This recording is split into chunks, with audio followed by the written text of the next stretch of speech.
I hope you don't get the sickness.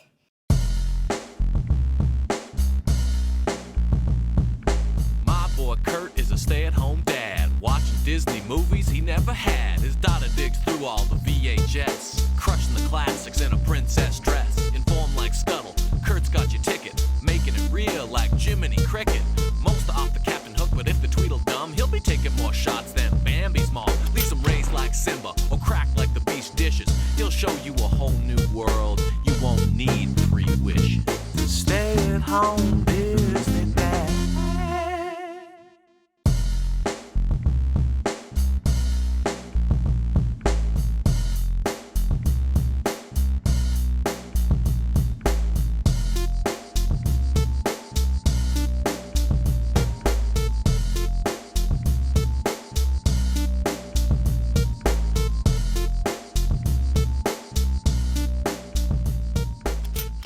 Who's in the Christmas spirit? Oh, come on, you can scream louder than that. Who's in the Christmas spirit? Classic opening. We start with a recut trailer hyping the movie Bambi. It's almost mean how quickly they cut the scenes. They make it look like a fast-paced adventure. Bambi is not a fast-paced adventure. Next up, the mandatory, we bought the Winnie the Pooh franchise and it was a horrible financial mistake, but here's a new VHS tape about Winnie the Pooh. Please buy it. Next trailer, it's Mulan, but it's actually Mulan 2. I should have been paying more attention. I like Mulan. Arranged marriage? Quote, you have a duty to the emperor. I have another duty. To my heart. Okay. This must be one of the later VHS releases because they're telling you to buy the DVD instead already. Sad times. Feature presentation. We start with a Christmas tree and the Disney Castle logo that usually scrolls down the blue background, scrolls down a single red ornament, and I really want that ornament. Just a simple red ball with the classic castle logo. Yes, please. Okay, we pan down from the tree to a pop-up book below. This is cool. This part looks to be all 3D computer animation, trying not to look like 3D computer animation, if that makes sense. The narrator warns us about the war of egos we're about to see in our first Christmas short. Mickey and Minnie and Donald and Daisy are ice skating. You know, usually the grumpy Gen X or 90s kid in me wants to spit all over 3D animation because I hate change and everything used to be better. But tonight, I don't know, I'm feeling this animation. I like it. It must be a Christmas miracle. The first segment has a weird Fantasia vibe to it. Minnie skates and a team of those crocodiles help her out. The crowd loves it, but Daisy's kind of a jealous about it and tries to steal Minnie's thunder, and she jumps in. Now we just get a great figure skating sequence of the two of them trying to outdo each other on the ice. Next out come the pink Fantasia hippos. Lots of nostalgia here. And I imagine some of the new fans are seeing these iconic characters for the very first time ever. That's fun to think about. The two gals keep one-upping each other and they start fighting and wrestling while Donald and Mickey look on concerned and uncomfortable. So, you know, casual fans might think this is pretty gender progressive, allowing Donald to play the part of the concerned significant other while Daisy is out there losing her shit. But those of us that watch the Valentine's Day VHS special, we know who Daisy really is. Animation here is incredible. It escalates until Minnie biffs and slides across the ice face first. Suddenly the competition doesn't seem important. People rush to Minnie and she's okay. Daisy and Minnie make up and they skate together. The boys cheer. The hippos and the crocodiles ice skate together just like they do in the wild. Fireworks go off and the words "Peace on Earth" float above them in ribbon to end the short. Yeah, okay, we go back to the pop-up book under the tree, and we have a pop-up prelude to a Huey, Dewey, and Louie short. Donald is setting up the tree, and the trio run by and tip his giant ladder. We watch him weeble and wobble and weeble and wobble, and just as he falls, the door closed. So we hear him crash, but we don't see him break his back and femur and neck and everything else. Okay, Scrooge has cooked everyone a big meal, and the trio of kids are being ungrateful. They eat all the cookies, they don't care. Scrooge has a word with them. I want to tell you something important. And the one kid says, "You made more cookies?" That's funny. He tries to tell them not to make the same mistakes he made as a kid. But one of the kids says, "But you turned out rich." Also really funny. Scrooge tells them that while yes, he is rich, he never once made it onto Santa's good list. They wonder if they made the good list, and they flash back to all the times they ruined everything over the last year. That was fun.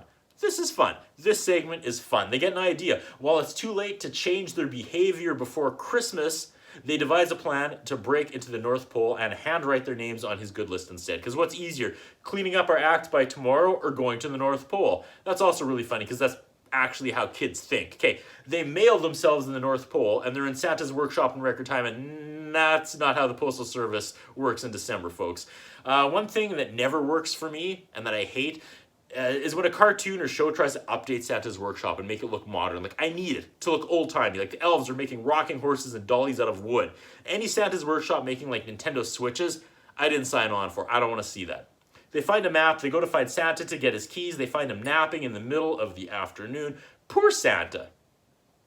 No matter what show, what year, what genre, more times than not, the writers usually go out of their way to give Santa some major unlikable traits, some super passive-aggressive Christmas issues with these writers, am I right? Like, okay, your parents couldn't get to those Cabbage Patch Kids or Ninja Turtles when you were kids, could they? Sorry, stores were sold out, weren't they? But like they tried, they honestly tried, so don't take your issues out on Santa. They get the key and they try to get the list, but they bumble it and they knock everything over and they spread chaos around the entire factory. They knock over a display of Jailbreak Bob, who has keys, and they're all talking in 1940s gangster talk. Let me out of here, see? Keys got mixed up, see? And they try to figure out which is the right key, and one elf says, hey, I found a defective key. What should I do with it? And another elf replies, I don't know, throw it at Marty. And he beans poor Marty with it. This guy's just minding his own elf business, trying to do his job, and he gets popped right in the face. That has to be one of the top 5 most randomly funny moments I've ever come across in a Disney movie yet. Okay, Santa's finally awake, and he sees the destroyed workshop. Elves cry, Santa's sad, the place is a mess. The nephew's Christmas spirit suddenly comes from a place of guilt and self-hatred. They run and they clean up the mess, which is really kind of funny because it took only the 3 of them 5 minutes to do what was apparently impossible for a complete team of elves to do in hours. Santa does a bad job of hiring competent employees, apparently. On their sad way out, they find the list, his list, Santa's list. Okay, time to write their names on it. Or will they? There's got to be a lesson here. Somewhere. It's broken down by location, and I forgot they live in Duckburg. That's fun. They're about to write their names on the good list to show Uncle Scrooge. Wait. Their names were actually not on this list. They weren't going to get gifts. Oof. Sad Titanic music starts, and they say, this'll show Uncle Scrooge. Like, I know what's going to happen, but this was still fun. Props to the writers of this short. It's a good surprise. Uncle Scrooge gets a gift this Christmas because they put his name on the list instead of their own. But is that any better? Scrooge wasn't officially on the list either. I guess because they were selfish, then unselfish, Santa rewards them. Oh, there's a note. Santa says there's always room on his list for people who are unselfish. Scrooge's gift were bagpipes, though, and he's playing a terrible version of We Wish You a Merry Christmas on his new bagpipes. So I wonder if Santa was actually like completely passive-aggressively punishing the lot of them. Back to the pop-up book. Next we have Goofy and his son Max. Max has a girlfriend now, and he's coming home from school with her for the holidays, and he's nervous about her meeting his certifiably insane father, which is fair. Max phones his dad and asks Goofy to like tone it down a little when they get there. And there's like a lame song, not sung by Max, but from Max's perspective about how he hopes his dad makes him look good. Montage of them getting to know each other. Make me look good, make me shine. If you make me look good, I might get to make her mine.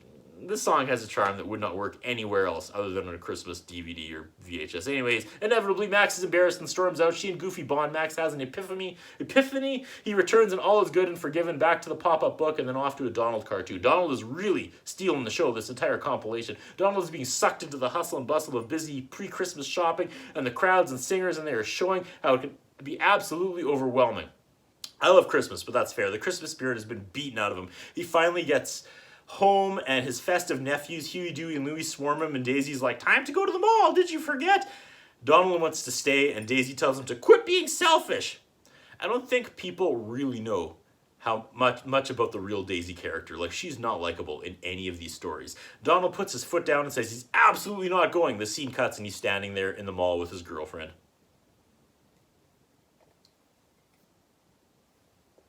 Everywhere he goes, he hears the We Wish You a Merry Christmas song, like it's in the window washer squeaks and the register buttons. He's losing his mind. He ends up on a Christmas stage show and he ruins it. Daisy says this is a new low, even for you. What is her deal? Settle down, lady.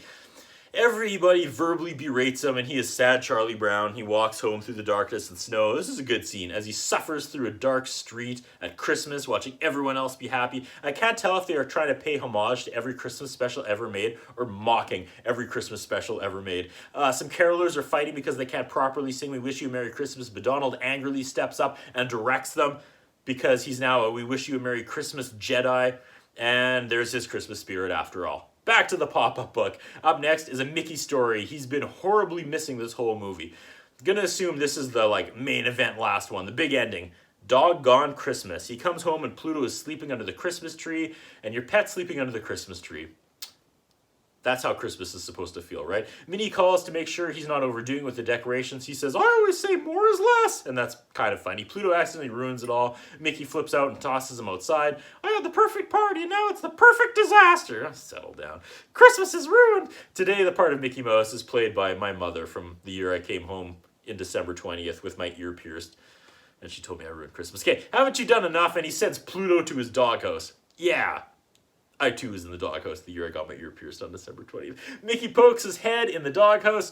Who's my pal? Not you. This Christmas is ruined and you ruined it. What is happening? I was looking down writing. Rewind. Okay, that was Pluto's imagination. That was amazing. Pluto escapes and hops a train. Mickey takes a shortcut under a bridge and knocks the stuff off the top of his car. He rushes back to it. At least none of it is broken. A car screams by and runs over it all. Mickey's like, oh, I'd have to be a sorcerer to clean all this up.